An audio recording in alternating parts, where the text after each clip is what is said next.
Okay, let's start with breathing in through your nose and breathing out through your nose. You can use your mouth for eating or talking, but let's just do the breathing with our nose. And we breathe in and we think with this, I have arrived in my soul. And you breathe out, I'm home in my soul. So the reason you're bringing yourself, you've now committed your whole body to your soul. You've said, I'm just going to ease into it. So in your mind, in your mind's eye, you relax, you relax, you relax, you relax. You ease into your soul.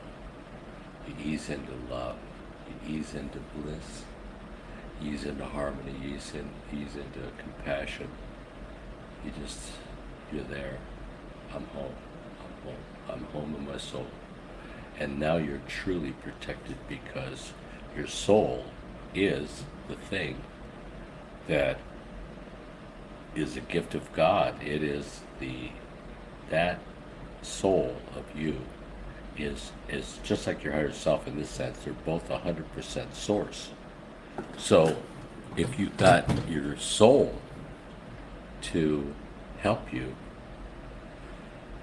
that's the highest form you can get because your source is 100% God, and it's hard for us to imagine, but it's so true. And test it out. If you're not sure, ask your soul tonight when you go to bed. Show me you're real. Show me if this is true. I want to know. And ask your higher self to do that. It's funny when people say, "Oh, I'm a music entertainer. I'm a movie star now. So I sold my soul to the devil." And it's just like, oh my God. You sit there, it's like, did you hear what Trump said today? I mean, it's the same thing because it's impossible to sell your soul. It's impossible. Your soul isn't like a person. It's a massive, massive etheric thing that is God. It's like God the Father. It's a perfect reflection of God the Father because the God the Father has decided to call us Father and to come into that form in the form of Jesus, or maybe some people think Buddha, but as they surrender to Source, it's the same thing. It's different personalities. Jesus is a different personality than you, but you are 100% God at your core. And so you should, like, your soul won't barge in and it won't bother you. And there's nobody going to judge you at the end of the day. The only person that's the judge is you. And it might be an aspect of you. It might be your soul that is picking things out. Your soul doesn't get trapped by or, or hacked by emotions or thoughts. It's beyond all that. It knows everything. Your soul knows every single thing that you could possibly find on the internet times 1,000. And but you got to talk to him. You got to invite him in. You know, your soul is so vital to your trip and your higher self. I'm not sure I know the difference. I think the higher self, one of them, has decided to spread itself out, and we have many lives going on at the same time. There's no such thing as past lives. Everything's happening right now. So you can call on your other selves that are existing in another dimension. Maybe it's in seventh dimension. Maybe you got one in 9 and 12 or whatever. But you can invite all of them into your experience because they're all you. They're aspects of you. Let's get them all together. Let's get them all here and get them all inside the soul and where they're safe because they know they're safe in the soul. And maybe they can teach us some card tricks, you know. I mean, geez, there's things I'm just not figuring out that I know are true. So I think I'm asking the soul to show me, because your soul shows you and your higher self shows you who you are not, and why sometimes you made that move because your intention was such and such. But you get a deeper love for yourself when you talk to your higher self and ask, or your soul, and ask them to show you you how they love you 100%. Why? And then you want to learn. You want to learn about yourself. You want to learn the real thing. You don't want to hear another person's opinion. A person can in 3D can only understand you 25% anyway. So I think it's interesting because everybody has a unique journey that is different from everybody else. There's not one person that has the same blueprint as another one. Your blueprint is specifically designed for you and all of your lives and so forth. So, yeah. So maybe I'll experience going into their dimensions. Maybe they'll show me their dimensions. And it'll be right here, and I'll see it. But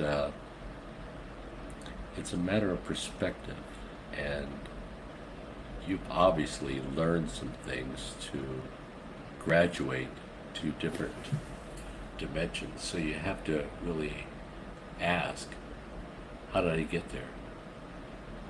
What is it that I can do now to be in harmony with my body and my spirit? Because the spirit is never tired. The spirit is never aging. It doesn't have all that. It doesn't believe in time. So I think that's where I am now, but I have a long ways to go as far as like empowering God enough that I can see everything. Everything is love. I mean, there's so much love in the world now. I mean, but it's a matter of perspective. Are you focusing on the foul balls, or are you focusing on all the good and the love that's happening in the world? So, but it anchors you if you breathe in. I've arrived. I've home. And then another thing you can do is there's oil colostrum that was started in the colostrum, so they got the name Santa Claus. And this oil, if you go semen retention, the oil goes back up your spine and into your pituitary and your pineal gland. When it comes out, the pituitary, it has a milky substance. The pineal has a honey substance. It's the land of milk and honey. And then it goes into some wall, some part of your brain. And it's in there for 2 or 3 days, just it represented the tomb. And when it comes out, Santa Claus goes back down the chimney and delivers gifts. So your perspective changes. There's many insects that I've noticed, like even in a marijuana plant, the male and the female plant. Like when a weed grower is growing the male, as soon as he does his duty, it gives his seed, he dies. And the male is no longer needed, and it's the female that is the shit, and I'm wondering if the human experience is kind of like that too. We keep ejaculating, and the French call it little death, because every time you ejaculate, you're consenting a little bit more to your carbon body dying. And you think, and that's why you fall asleep like a zombie afterwards, and you think you're just unloading more energy, and you're leaking energy, but it's not going where you think it's going. And so you want to have as much energy as you possibly can. You need as much energy as you can. When you're young, you don't think of this stuff because it's just natural. But when you get older, you think, I see all these guys, sleeping 90% of the day. Ugh. So I'm still sleeping like 7 hours a night, and that's I don't like to sleep more. I don't like to sleep, but it just that's what I sleep, and it doesn't matter what time I get up, what time I go to bed. It's just I'm trying to eliminate time from my consciousness because the only proof of time is a clock, and I think that is where the aging is tied into too. So I am just not believing any of it. It's not my reality. Time is just something to keep our consciousness kind of moving, but it's a collective belief, and I think that is one of the main beliefs why everybody is aging. They have a collective. It's probably a disease, but it's just something that